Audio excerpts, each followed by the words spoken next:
இன்றே டவுன்லோட் செய்து உங்கள் ஃபேவரட் ஷோக்களை என்ஜாய் பண்ணுங்க.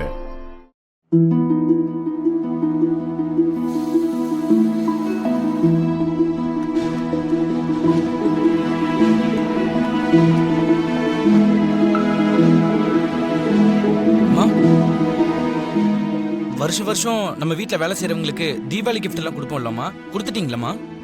இன்னும் கொடுக்கல, இன்னைக்கு தான் கொடுக்கணும். எதுக்கு கேக்குற அருண்? இல்லம்மா, சும்மா தான் கேட்டேன். வனஜா அக்கா, வீட்ல வேலை பாக்குறவங்களுக்கு தீபாவளிக்கு gift கொடுக்க எல்லா ஏற்பாடும் ரெடியா இருக்கா? எல்லாம் ரெடியா இருக்குக்கா. நீங்க எப்ப சொல்றீங்களோ அப்ப கொடுத்துடலாம். சரி, இன்னைக்கே கொடுத்துடலாம். நீ எல்லாத்தையும் ரெடி பண்ணி வச்சுக்கோ. சரிங்கக்கா. மித்ரா, அகிலா வேலைக்காரங்களுக்கெல்லாம் தீபாவளி கிஃப்ட் கொடுக்கும்போது நீ ஒவ்வொரு பையா என்கிட்ட எடுத்து கொடு. நான் அது மேல ஸ்வீட் பாக்ஸ வச்சு அகிலா கிட்ட கொடுக்கறேன். அப்படியே சமையல்காரியும் வரிசையில கிஃப்ட் வாங்க வருவா. அப்போ அவளுக்கு இந்த தீபாவளி கிஃப்டோட சேர்த்து நாம வச்சிருக்கிற இந்த ஸ்பெஷல் ஸ்வீட் பாமையும் வச்சு கொடுத்துடணும். Okay aunty. புடி. ஒயிட் கலர் ரிப்பன் கட்டி இருக்கு, கீழே பீனு இனிஷியல் ஒட்டி இருக்கு. பாத்துக்கோ, அகிலா பக்கத்துல அருண், ஐஸ்வர்யா, புருஷோத்தமன் எல்லாரும் இருப்பாங்க. அவங்களுக்கு சந்தேகம் வந்துடக்கூடாது. ஓகே ஆண்டி, முடிச்சிடலாம். வச்சுட்டு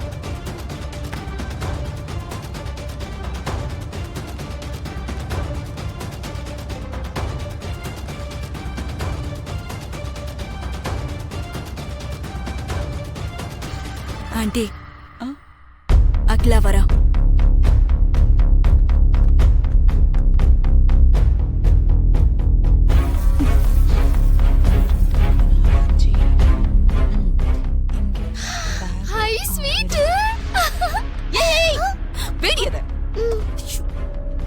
இத்தனை ஸ்வீட் பாக்ஸ் இருக்குல்ல, ஒன்னு எடுத்தா என்ன அத்தை? நீ எதையும் எடுக்க வேணாம், பேசாம நில்லு. இவ்ளோ பாக்ஸ் இருக்கு, எதை போய் எடுக்கிறா பாரு.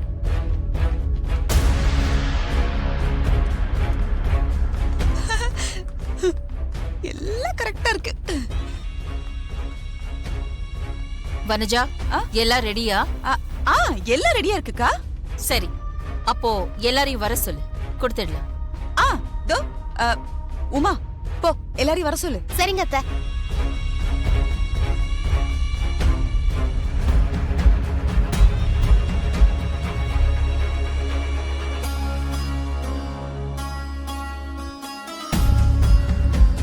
தீபாவளி வாழ்த்துக்கள் பார்வதி.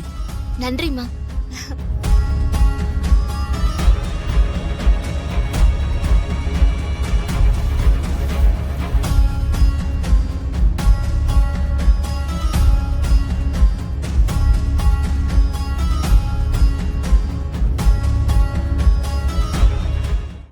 என்ன கல்யாணம் செஞ்சுக்கிட்டதுனால பெரியய்யாவால தலை தீபாவளி கூட கொண்டாட முடியாம போயிடுச்சு. என்னால தானே அவருக்கு இப்படி ஒரு நிலைமை. இதெல்லாம் நினைக்கும் போது மனசுக்கு ரொம்ப கஷ்டமா இருக்குடா கணேசா. நீ ஒன்னும் கவலைப்படாதக்கா. உங்க கல்யாண விஷயம் தான் இப்ப அப்பாக்கு தெரியும்ல. அதனால அப்பா கிட்ட சொல்லி மாமாவை தலை தீபாவளிக்கு நம்ம வீட்டுக்கு வர சொல்லலாம். அப்பா தான் கோவமா இருக்காரே, அப்புறம் எப்படி அவர் மாமாவை தலை தீபாவளிக்கு கூப்பிடுவாரு? இதெல்லாம் நடக்குமாடா? தலை தீபாவளிக்கு மாமாவை வீட்டுக்கு கூப்பிடணும்ன்றது முறைதானக்கா. அப்பா கிட்ட முறையா எடுத்து சொல்லி மாமா வீட்டுக்கு கூப்பிட சொல்லுவோம். அது மட்டும் நடக்காது.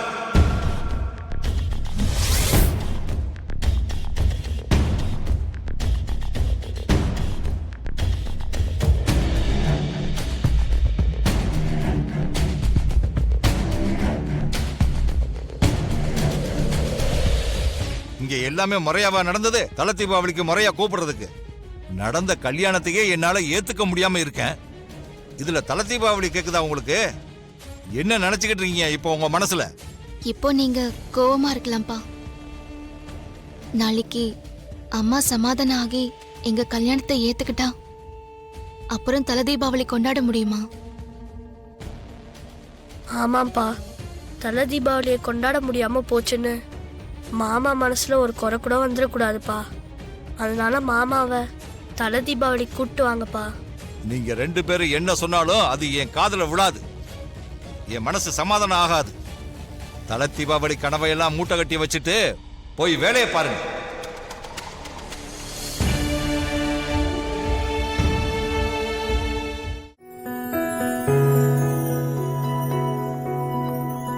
தல தீபாவளி விஷயமா ஆதி உன்கிட்ட ஏதாவது ஃபீல் பண்ணானா பார்வதி? அவர் என்கிட்ட எதுவும் சொல்லல மாமா. நான் தான் அவரை தல தீபாவளிக்கு எங்க வீட்டுக்கு கூப்பிட்டு மரியாதை செய்யணும்னு ஆசைப்படுறேன். கல்யாணமான ஒவ்வொரு பொண்ணுக்கும் இருக்கிற நியாயமான ஆசைதான், அது தப்பில்ல பார்வதி.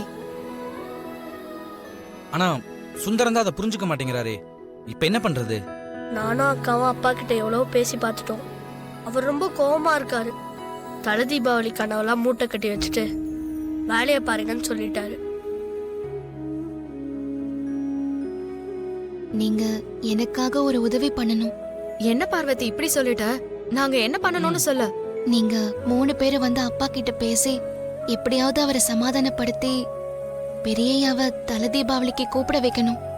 கவலைப்படாத பார்வதி, நாங்க வந்து சுந்தரத்துக்கிட்ட பேசி அவரை சமாதானப்படுத்துறோம். கண்டிப்பா ஆதியோட தல தீபாவளி நீ ஆசைப்பட்ட மாதிரி உங்க வீட்லயே நடக்கும்.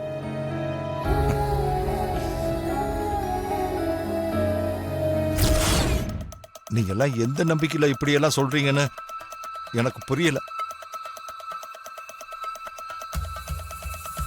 பார்வதியும் பெரிய தம்பியும் பழகிக்கிட்டு இருக்கும் போதே என்ன மாதிரி நீங்களும் இது எல்லாம் சரி வராதுன்னு அவங்க 2 பேருக்கு எடுத்து சொல்லி இருந்தா அவங்க கல்யாணம் வரைக்கும் போயிருக்க மாட்டாங்க. இப்ப இப்படி ஒரு நிலைமையும் வந்திருக்காதுல்ல.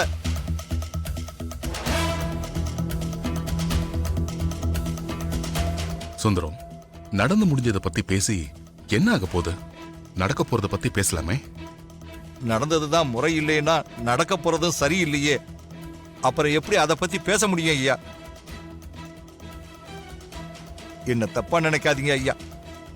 நீங்க இவங்களுக்கெல்லாம் சப்போர்ட் பண்ணி பேசுறதுனாலதான் கொஞ்சம் கூட பயமே இல்லாம கல்யாணம் பண்ணிக்கிட்டு இப்ப தல தீபாவளி வேற வேணும்னு உங்களை என்கிட்ட பேசுறதுக்காக கூட்டிட்டு வந்திருக்காங்க. சுந்தரம், முடிவா என்ன சொல்ற? தயவு செஞ்சு இந்த விஷயத்துல நீங்க என்ன மன்னிச்சிருங்க ஐயா.